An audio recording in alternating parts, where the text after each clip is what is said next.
I went back to this slide because I want to tell you the story about the balance of payments from different countries, because the stories are very interesting. First, let me tell you about a rule that existed in economics from, I don't know, from 1910 until 2004, I think. This law was that if you had a surplus on the current account, that means you received more money than the money that you sent. If you had a surplus, then you should have a deficit on the financial account. And let me explain you the logic of this. An example of this will be Germany, because Germany is a country that usually or generally has a surplus on the current account because they sell expensive things like cars, planes, medicines. They sell very expensive things, and they usually import cheap things like food. So they sell uh, medicines to the US, and they export avocados from Mexico, and it's way more expensive medicines than avocados. So they receive a lot of money. And what will Germans do with a lot of money? What Germans will do with a lot of money is that they will invest, right? They will invest abroad. So Germans receive a lot of foreign currency and they invest in other countries. Like Germany has been investing all around Europe, especially Europe, but they also invested in Asia, a little bit in Latin America. We have some factories of German cars here in Mexico, like Volkswagen, for example, is huge here in Mexico.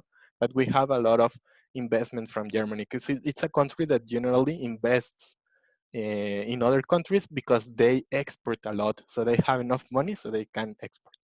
So this will be the case of Germany. Now let me tell you uh, an example that is the opposite. A country where they receive a lot of money on the financial account, but uh, they lose a lot of money from the current account. That will be the case of the US. Because if you think about the US, and I think I already said it, the US is the country with the best financial system, like the law, the banks, the organizations, institutions, everything works perfectly, or well, not perfectly. Sorry for that. That's a lie. It doesn't work perfectly, but at least it works the best, or it's the best system that we have right now. It's not perfect, that's true, but it's the best system. If we compare the American system with the Brazilian or Mexican system, the financial system, of course it's better the one from the US. So if you think about doing investments, the best way or the best place to do investments is the US. That's why they receive a lot of money in the financial account, a lot of money. Also because their government sell a lot of debt in bonds and all that. So all all the countries in the world go and buy bonds from the US. I will explain that also with the story about China. So the American people are rich because people go and invest in their country. So they have a lot of money. And what do Americans do? What's the best thing that the American society likes to do? Well, spending, consuming, right? So they consume a lot and they consume so much that they need to consume from other countries. So maybe they buy a lot of things from their own market, but they have so much money that they import a lot of things. So that's why in their current account, they usually have a deficit, and in the financial account, they usually have a surplus. So in the end, this will look like the American current account, the American not current account, but the balance of payments. Sorry. And if you think about Mexico, if you're asking this question in your mind, the case of Mexico is like a combination of these two, and that is general for most of the other countries.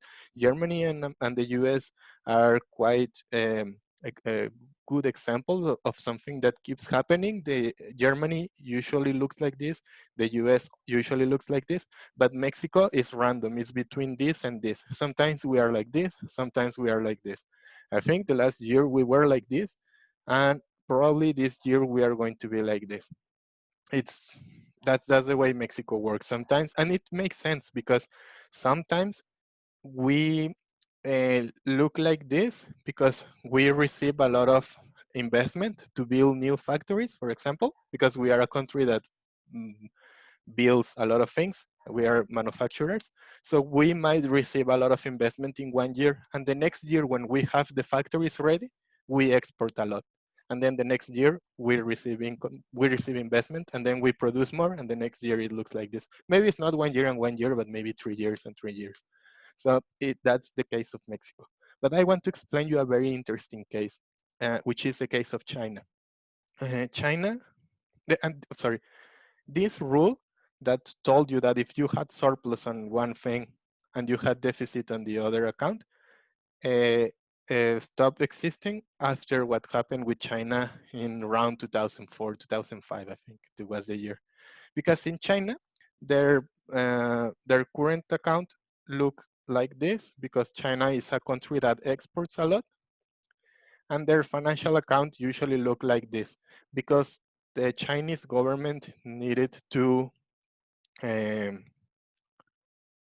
to buy debt from other countries to send. I don't know. They were also leveling their their financials in at the government level. So it looked like this. So Chinese people receive a lot of money and they also invested abroad.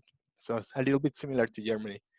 But what happened in 2004 was quite surprising, because in 2004 what happened was that this current account continued. It was like that, and people stopped investing so much abroad, and some people started spending in their own country, and that is really bad for an economy.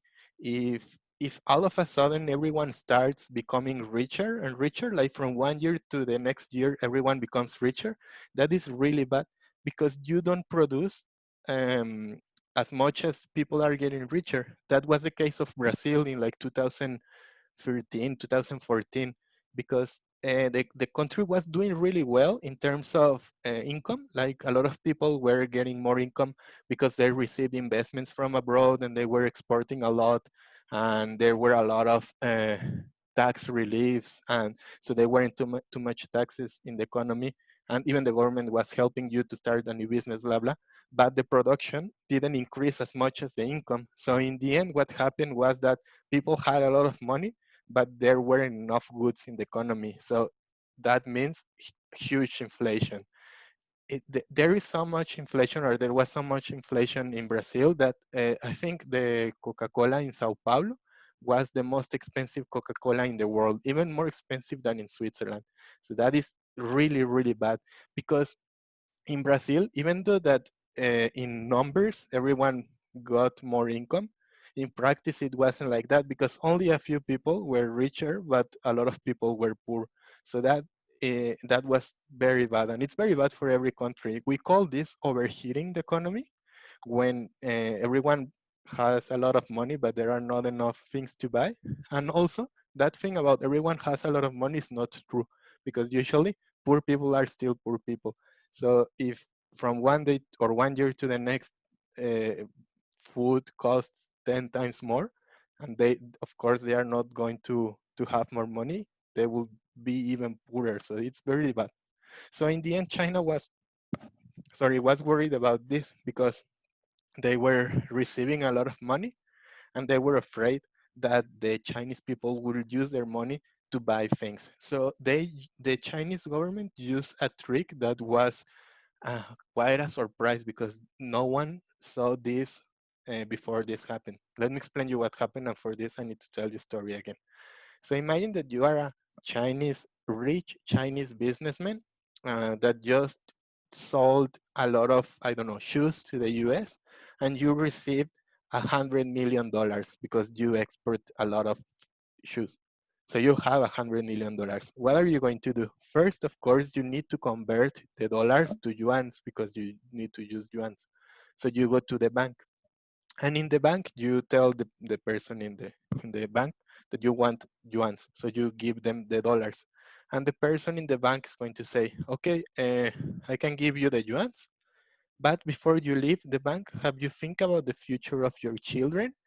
And that's something critical from the Chinese mindset of someone who is around 50, 60 years old, because when they were young, in the 60s, China was super poor. Like they didn't have enough money for food, and people died, and it was terrible for China. So the childhood that these people had was really difficult. It was really hard for them.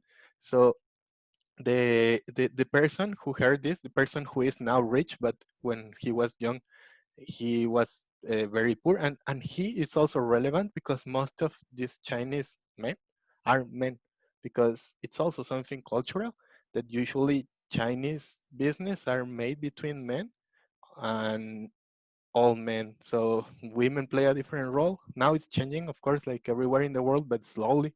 It's not moving as fast as in other countries. But in 2004, when this happened, it was mostly old, quite old Chinese men doing business. So this quite old Chinese man was thinking, you are right. I haven't thought about the future of my children. So what can I do? And the person from the bank can tell him, you know what? Maybe you don't need this money right now, right? Because you live comfortable. So why don't you give me back your yuans, and I will give you this piece of paper that says that in 20 years you will receive all your money plus an interest rate of 3% or something like that. And the Chinese person will say, oh, that's great, because in 20 years, my children can go and study in Harvard or in Oxford and or anywhere else. So they agreed on that thing. And then that for the government was amazing, because the Chinese government and or China in general was receiving so many dollars, but the dollars were kept by the government and people only had papers that they didn't use to buy anything. So that was great because the prices didn't increase and the country was becoming richer and richer and richer. So the financial account of China became something like this. It turned into another surplus. Also, because at this point, Chinese businessmen invested in their own country because they gave the money to the Chinese government. And also China become interesting points of investment for other countries. That's when Apple started building factories in China, and other companies started doing things in China, more serious factories. So that's why the deficit on the financial account turned into a surplus, and they call this thing the Twin Towers of China.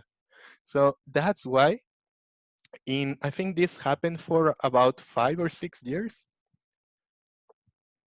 and that's why they could have this amount of savings. After 5 or 6 years, they got so much money in their own pocket that their savings looks ridiculous. It looks really like this. It's amazing how many dollars they have, or not even dollars, just currencies from around the world. So I think after the big hit of the financial crisis in 2009, this went back to normal again. And if you look at the balance of payments of China, now it looks something like this. It hasn't happened again. I think it won't happen again. I don't know. Maybe if we see another thing like China in the next 50 years, it will be weird, but it can happen.